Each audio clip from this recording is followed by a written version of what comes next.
Questo video nasce da una semplice domanda. Sei bravo al simulatore, lo sappiamo, ma sapresti guidare una vera auto da corsa?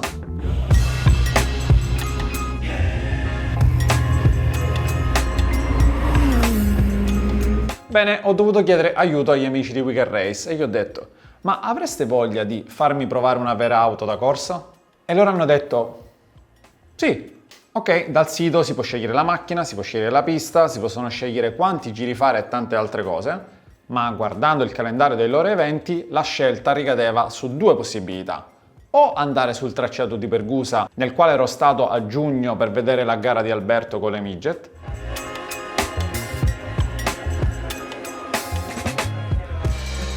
oppure scoprire totalmente un nuovo tracciato che è il tracciato di Racalmuto Autodromo della Valle dei Templi.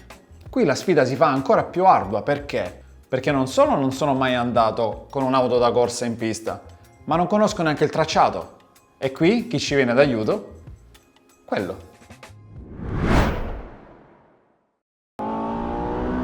Cioè, allora raga, è la prima volta che faccio Racalmuto, cioè a me mi sembra veramente un tracciato complicato. Anche che è un tracciato corto da 2,5 km.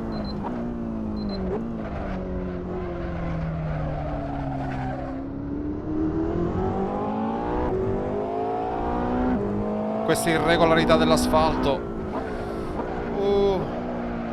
Lungo qui. Qui bisogna stare stretti a sinistra. Ok, e poi andare giù a cannone e tagliare quest'altra. Ok, questo è il terzo tornante.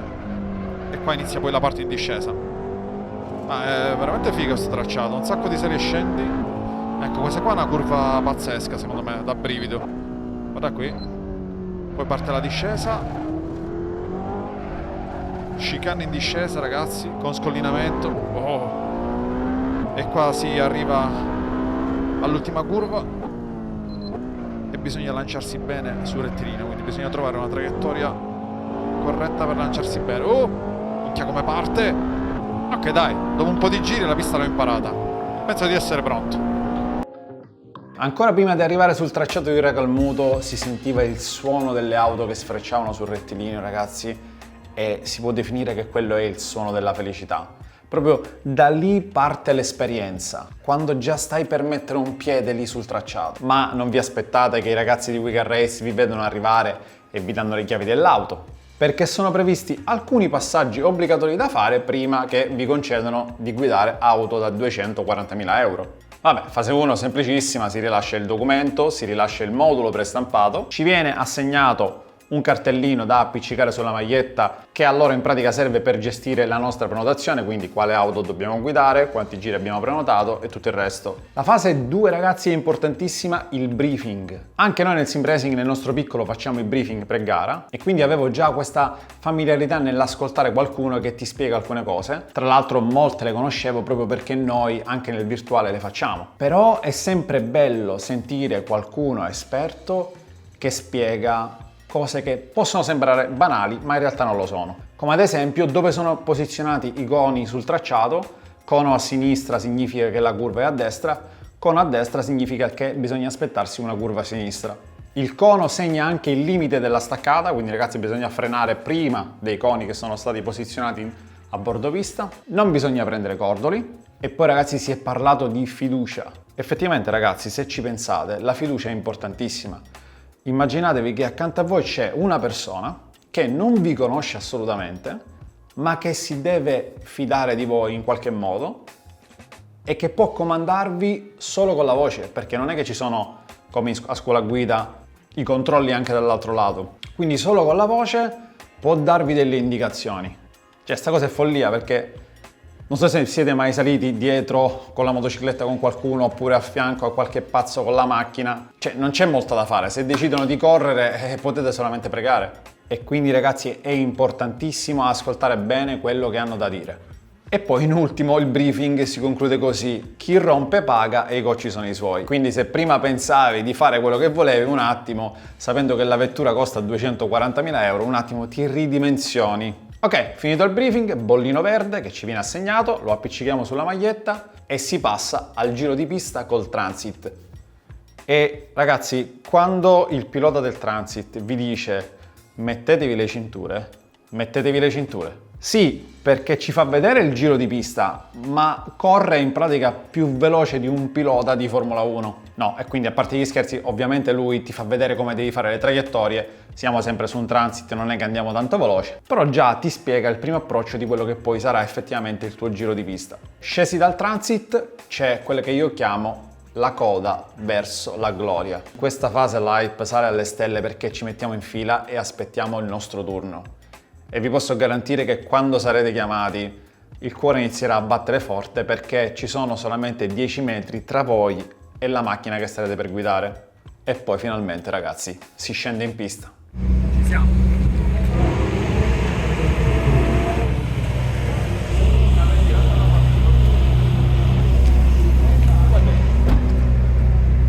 Ciao.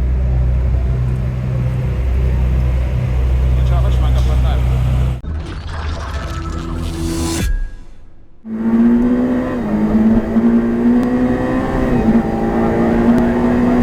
Molla, freniamo forte. Go! Apri. Vai sulla destra. E freniamo forte. Ritardiamo anche questa. Ed entriamo. Un filo. Stringi di più ora. Perfetto. Andiamo quasi a tagliare, non prendere il cordolo. Bravo. Sinistra, ritardiamo anche questa. E tutto a destra. Un filo di cassa. In uscita ti allarghi e vai. Tiro forte.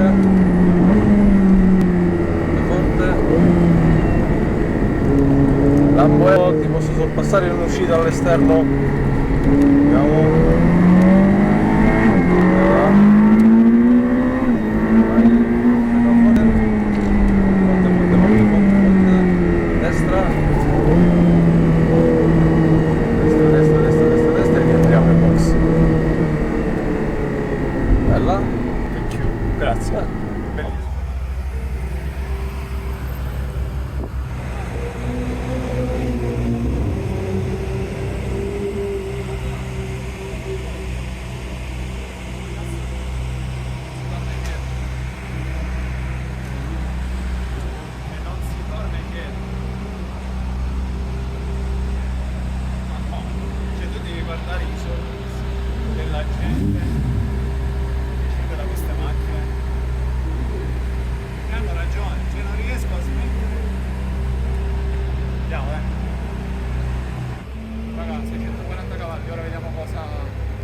Da dire rispetto alla perfetto.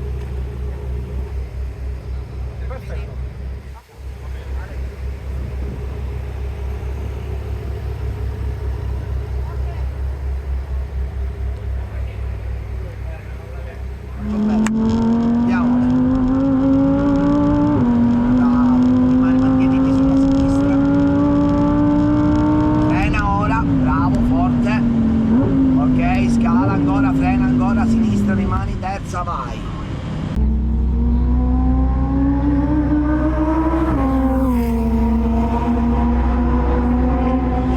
Sei stato bravo a capire. L'ho studiata su Assetto Corsa, al simulatore.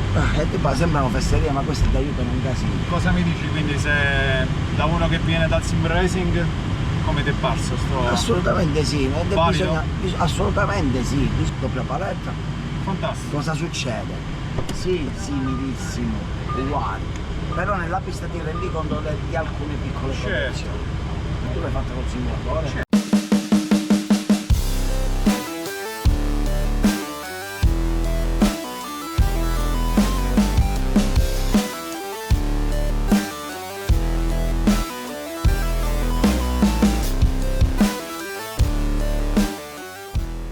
Non l'avessi mai fatto, avete visto la mia reazione, la prima cosa che ho detto è stata: non si torna indietro. C'era una cosa, ragazzi, che accomunava tutti e che quando si scendeva da quella macchina, quando si rientrava al box, tutti quanti scendevano con il sorriso. Normalmente se provi a spiegare a qualcuno che corri con i simulatori di guida, se ti va bene ti dice ok, ti capisco, ma se ti va male ti dice ancora giochi con i videogiochi.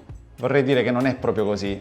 Cioè l'atteggiamento che abbiamo noi al simulatore, come avete visto, lo riportiamo anche nella vita vera.